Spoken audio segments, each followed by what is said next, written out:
Short answer, it was good, but it has flaws that take me out of the story, and I really, really, really don't like it. But otherwise, it's really good. Uh, 8 out of 10. For a longer explanation of why I give it an 8 out of 10, it kind of aligns with everybody else's explanation of the show. Like, okay, the my points about the show kind of align with everybody else's, but my own interpretation of the show. My 4 points that I discovered for pros and cons. Not gonna lie, the pros outweigh the cons, but the cons are really annoying. That I docked the 2 points. That's how annoying they were, and I'm not even gonna like. One con is outweighing the other three cons, but the pros are still very good. Okay, I'm gonna start with cons because this is the part I really want to talk about. The pros are like pretty simple, but the cons are really annoying. One of my problems with it was the unresolved or no explanation of Super Saiyan 4, and they didn't use the bugs that they hinted at throughout the whole show. I wish. Okay, so he went Super Saiyan 4. Goku went Super Saiyan 4. Give me an explanation of how he did it. I know they gave us a little, not even an explanation. They gave like a throwaway line. It was like, "Oh, I knew I can do it before, but I didn't know it was gonna work." That's not an explanation. Like, explain like, okay, Neva brought out the power, but that didn't bring out your power. You already had it. So, what was that? What, you were able to do it afterwards, or like you never bringing out your power is like, okay, now I can actually do Super Saiyan 4 and I can hold it, or I can actually use it. I have it, but I can't use it because it's too much pressure. Something like that. Give an explanation of what Neva did to you to bring out Super Saiyan 4. Don't just go on not explaining anything, and he doesn't even use it in Super. Like, it's annoying. I wish they just gave like at least like 10 minutes of explanation, like something like 5-10 minutes of explanation of Super Saiyan 4, and the bug shit too. like like the bugs were not used. I thought they were gonna use it, like they were gonna fuse like Goku and Vegeta, Majin Ku, Majin Du, someone fuse Glorio and Supreme Kai. That could have been cool, something like that, like something, but they didn't do anything with him, which was really annoying. I'm like, why bring up this thing unless they're gonna make us Daima season 2, which I don't know. It's up in the air. Like, they took what, fucking 10 years to make Daima. I don't know what they're gonna do. So that was really annoying. What else? And then the thing I brought up about him not using Super Saiyan 4 in Super, that brings up my other fucking flaw. My other flaw in this show is it doesn't make sense. It doesn't make sense of the Super Saiyan 4 Super Saiyan 4 and Super Saiyan 3 literally do not make sense because they never mention them.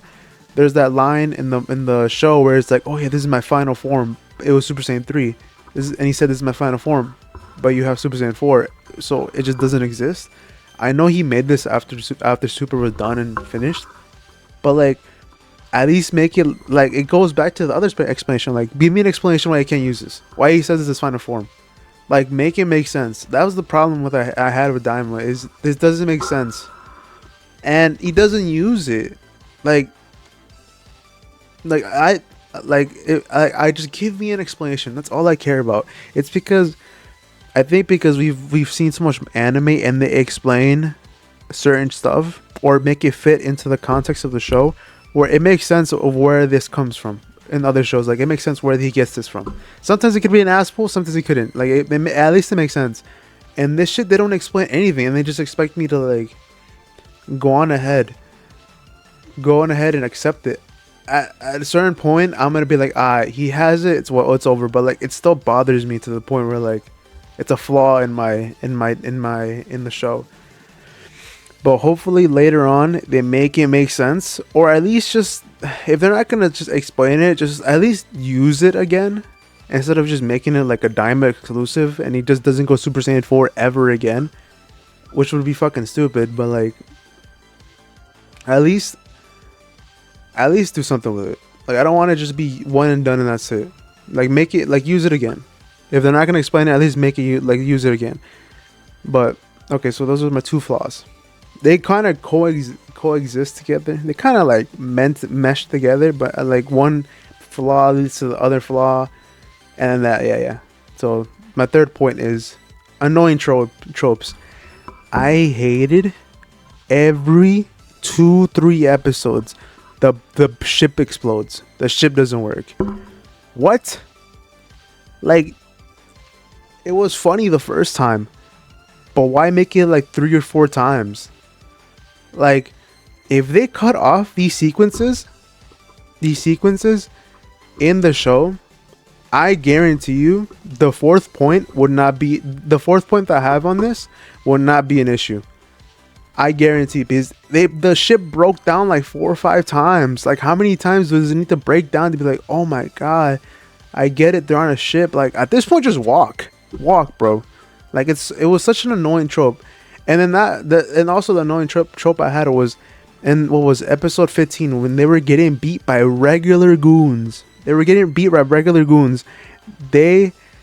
Goku literally like struggling for regular goons. I'm like, bro, you've beat Majin Buu, and even if you're not as strong as you were back in the Majin Buu saga, because you're a kid now, you're still strong enough to fight a Tamagami that none of these army people have fought. That can't even come close to a Tamagami. You fought a Tamagami and won with barely any issues. Like, drama, because I know he could just go Super Saiyan and wipe these out. He doesn't even just go to Super Saiyan. Just power up a little bit, explode the whole area, and then you're good. That was so annoying. They gave a false sense of like danger to everything that it just doesn't make anything feel dangerous until the final fight. And they try to make it dangerous with the army people. I'm like, bro, you fought strong people than this. Why are you struggling with this? So it's kind of like gives a false sense of danger, but like it just doesn't work because we know how strong these kids are. They're at this point, these kids are strong enough to destroy planets. Like, what the, like, that was an annoying trope I hated. That was such an annoying episode. It was such an annoying episode. But it only happened once. Those kind of lead into my last point. I haven't heard anybody talk about this in my experience or what people I watched, but the rushed ending. The fight was fine. I wish they spent a whole episode with Super Saiyan 4 adult versus Goma, but the fight was fine. It was a good fight. The problem is the aftermath. They rushed for them to leave the Daima world. Is how I feel it. Because they beat Goma, Majin Buu becomes the leader of the demon world, and they leave. But they don't even show them going back to Earth. They just showed like a little credit scene or like all the people going back to their adult forms. But like they just don't show anybody going back to Earth because they didn't have enough time to animate that because they didn't have enough time to squish the last fight and the aftermath of the last fight. And I think solely because they could have I solely think it's because of the annoying tropes I gave the last point was the plane crashing down and the false sense of danger with the army people, and episode 16 too, because the episode 16 was them going into the castle and finding Dende. I feel like they could have did all that, and also the Team Ginyu Force. That was not necessary. They were cool, but they could have just been like washed away in like 5 seconds, a minute, and even at a minute they could have been washed away because Vegeta literally does not break a sweat. He fights with like his feet, and like he moves his head. But that did not deserve to have 10 minutes of screen time just for him to be clowned on. That could have been resolved in a minute. And then them finding Dende, and then what was it? The Supreme Kai's brother, Degasu. They could have literally condensed that in 5 minutes of him getting his ass beat, and that's it. It took a whole episode just to find Dende. That was such like a goofy thing. Like I could feel it being like stretched out into an episode long. They could have just condensed that in like 10 minutes. Literally, I felt like this was way too long. Just these two plots did not need to be a full episode. They could have been 10 minutes and it would have been just fine. It wouldn't have affected the whole thing. Either it would have been like the same, it would have had the same impact if it was 10 minutes instead of 26 minutes. And they could have set up the next fight. They could have set up the next fight with Arinsu, the Majin Buu, Arinsu, and then Goku and everybody else. That's what I think. So that all the cons I have kind of mesh together and lead into one of another, and they kind of just like one big problem. It kind of all leads into like the problems I had with the show. Is people say that the pacing was too long. I don't believe it was too long. I think it was just fine. They could have been 20 episodes, and it would have been just fine. I've heard people say it should have been longer. I don't see how it could be longer. Want to explore the Diamond World more, which that could be longer, but also they could have just removed unnecessary shit that didn't explore the Diamond World, or that was panned out for no reason. They could have eliminated that for more screen time for the Diamond World, or the fights, or making the ending fight, the last fight and the ending, expanded more on that and showed more. I feel like that could have been fine, because the way they did it is like, I feel like I could skip a couple episodes. I don't like skipping episodes, but I feel like I could skip on Daima, some Daima episodes. So I hate that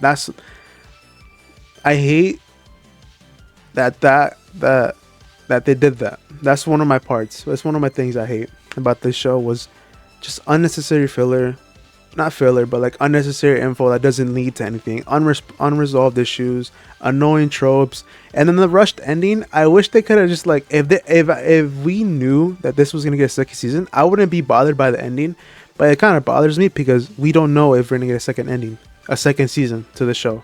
We haven't got super in what, 10 years? Not 10 years.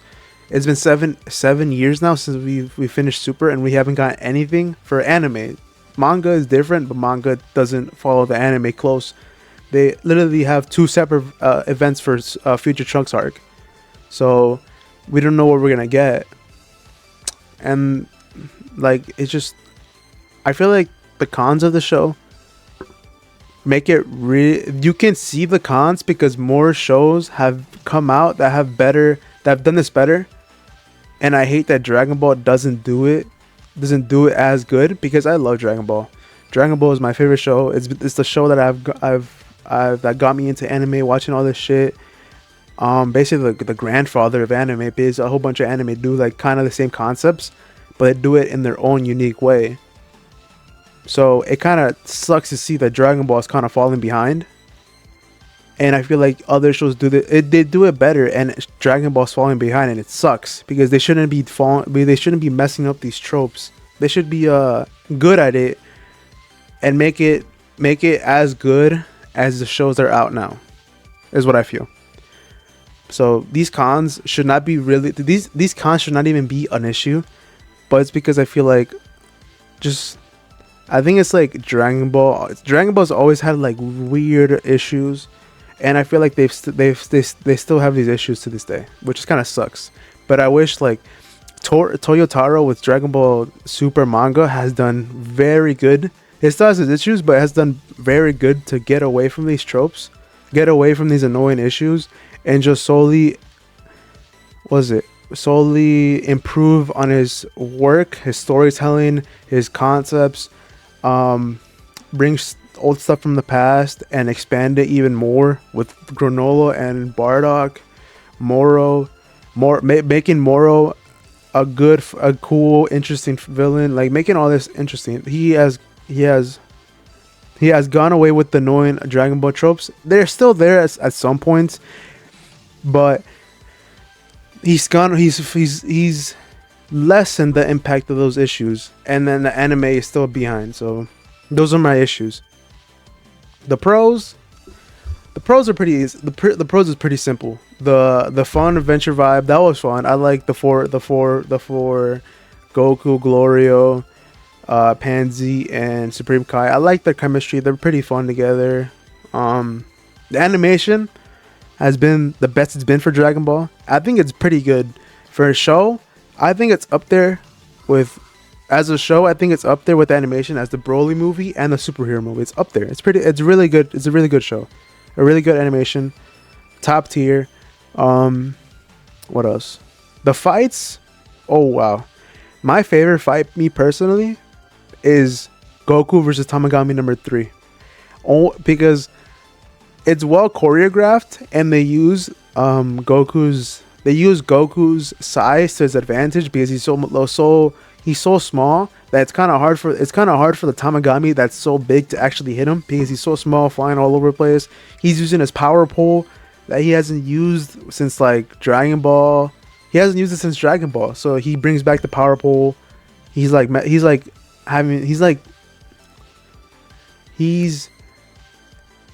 back to his old way of martial arts instead of just trying to punch him really hard. He's going back to like being using using his size and his advantage and using his power pole as like a weapon. And then when he turns Super Saiyan and then the Tamagami loses his hammer, then he goes back to the Super Saiyan, the DBZ way of like trying to fight him using his ki. Like I love that. When he's in base, he's using his Dragon Ball method, Dragon Ball techniques of him using his little size, his power pole, him one-on-one martial arts, and then when he goes Super Saiyan, he goes back to his DBZ form. Where he's using Ki Blast. He's flying over the place. He used the Kamehameha. He uses the big final attack, the Kamehameha, and he goes Super Saiyan 2 and knocks him out. I like how that contrasts with one another. He goes from his Dragon Ball OG Dragon Ball to his DBZ form in one fight. His DBZ way of Super Saiyan and then regular martial arts. I love that. That's really good.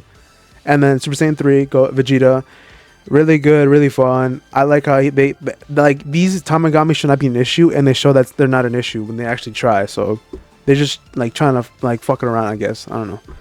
But the animation, the fights were good. And then the last fight, oh my gosh, Super Saiyan 4.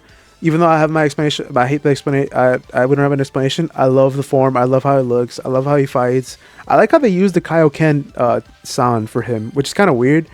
It's kind of like random, but it sounds really good. And the animation with it, and then him going from a kid Super Saiyan 4 to adult Super Saiyan 4, beautiful, best I've ever seen. Yeah, like I haven't said anything that's different from anybody else. Is really good. It's fun. And then the new concepts, the Daima world goes unexplored, but they could be explored later on, which goes back to the season 2. I don't know if we're ever gonna get like expand more on the Demon world. So like, I don't know if we're gonna get a season 2 of Daima, but like I love the Daima world. It's just that they could be further explored, or there could be more stuff that could be in the Daima world, and that's a good thing. But it won't lead into anything if we don't get a season 2 of Daima. So that's, yeah. So but it's a good way to expand the universe of Dragon Ball without just making it more redundant, which like, oh, we got the 7 universes, we got the 12 universes, the universes have been explored, the other universes have not been explored. We can also do that. That's something that Super hasn't explored.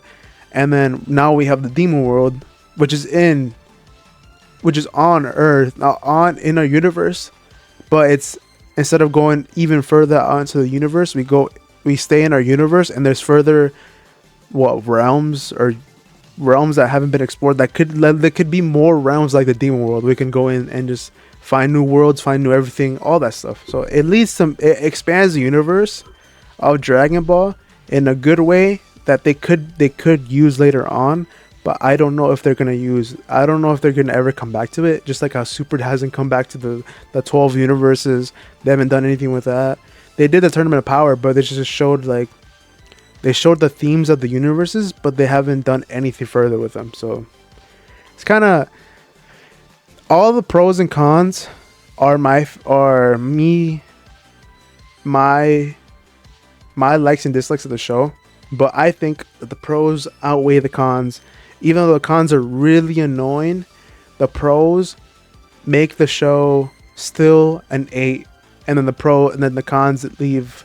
The cons take away 2 points, so it leads to 8 out of 10. So yeah, that's my personal take. If you'd like to hear me rant, I don't know, I'll make more in the future. I don't know.